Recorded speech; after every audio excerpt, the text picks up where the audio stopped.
Hello guys, good morning. Paano mag-transfer ng pera na galing sa AUB or sa Hello Money to GCash? Ito lang po ang gagawin nyo sa mga nagtatanong dyan kung paano raw yun gagawin.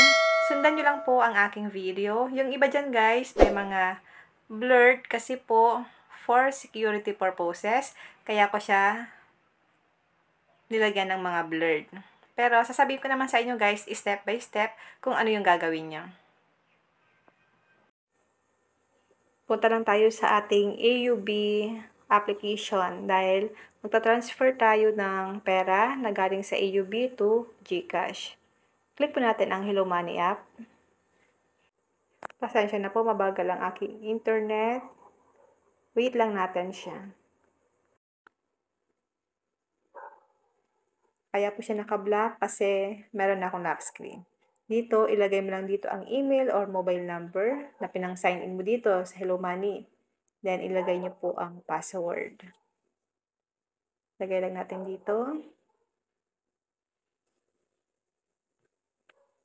Ayan guys. Fill upan nyo lang yun guys. Or mag-login lang kayo dito sa inyong mga Hello Money app. Then, click nyo po ang login.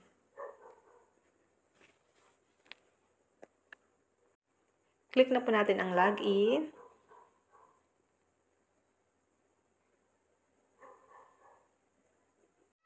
Ito po ang lalabas. Click mo lang ang transfer money.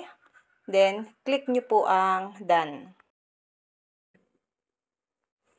At ito po ang lalabas.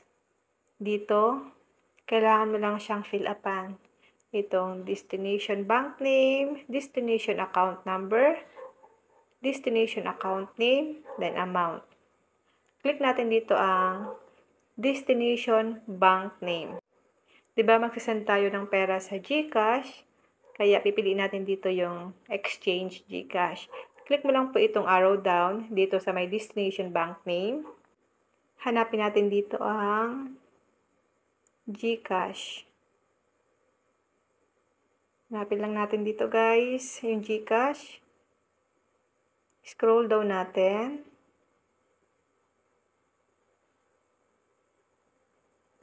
Scroll down, ito pong G-Exchange GCash. Yan. Dito po sa may destination account number, yung mobile number na sesendan nyo ng inyong GCash. Ipapadalhan nyo po ng pera or kung saan nyo po itatransfer. Yung number niya, ilalagay mo dito sa destination account number. Kapag nailagay mo na ang destination account number, dito naman tayo sa destination account name, yung pangalan ng papadalan mo ng pera. Or yung pangalan ng number na nilagay mo dito sa my destination account name. Yung pangalan niya mismo, yung papadala nyo. Then dito po sa amount, ilagay mo lang dyan kung magkano po yung ipapadala nyo. Dito naman sa my purpose, then remarks, optional lang naman yan. Pwede mo siyang lagyan, pwede naman hindi. So ako guys, hindi ko na siya ilalagyan. I-click mo na lang po ang continue. Click natin dito ang continue. I-double check nyo po ito, confirm transfer, yung pangalan ng papadalan mo, yung phone number, i-double check nyo po yung amount. Meron siyang convenience fee, meron siyang bayad, 8 pesos. Kapag okay na, click nyo na lang po ang confirm. Dito, ilagay nyo po ang password ng inyong AUB bank account. AUB, yung password mo dito, ilagay nyo po dito. Kapag nailagay mo na dyan, i-click nyo na lang po ang submit. Ayan po, wait lang natin siya kasi naglo-loading. Kapag ito na po ang nakalagay, transfer funds success, ibig sabihin po na i-transfer na natin yung pera na pinadala natin doon sa GCash. Ganun lang po kadali kung paano mag-transfer ng pera galing sa AUB to GCash. Ito po, makikita mo rin dito ang history ng inyong pag-send or pag-transfer ng pera. Ganun lang po kadali. And now, thank you for watching. God bless you all.